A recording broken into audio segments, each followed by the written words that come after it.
በስመ አብ ወወልድ ወመንፈስ ቅዱስ አሐዱ አምላክ አሜን። እንደምን ቆያችሁ የእግዚአብሔር ቤተሰቦች?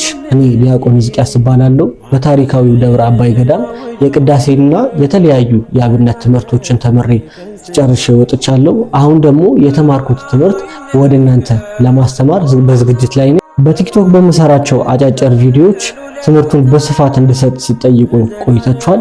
አሁን ደግሞ የእናንተ ጥያቄ ምላሽ ይሆን ዘንድ ይህንን የዩቲዩብ ቻናል ከፍቼላችኋለሁ።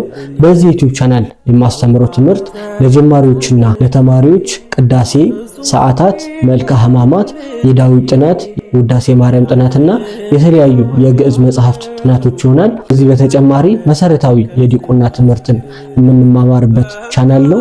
ቤተክርስቲያናችን ካሏት ታላላቅ ሀብቶች አንዱ ቅዳሴ ነው። ይህንን የቅዳሴን ሀብት አብረን እንድንካፈል የዩቲዩብ ቻናሉን ሰብስክራይብ በማድረግ ቤተሰብ እንድትሆኑ በቅዱስ ቤተክርስቲያናችን ስም ተጋብዛችኋለሁ። በሚቀጥለው ቪዲዮ የመጀመሪያው የቅዳሴ ትምህርት ይዤላችሁ እመጣለሁ። የቅዱሳን አምላክ ከሁላችን ጋር ይሁን። ወስብሐት ለእግዚአብሔር።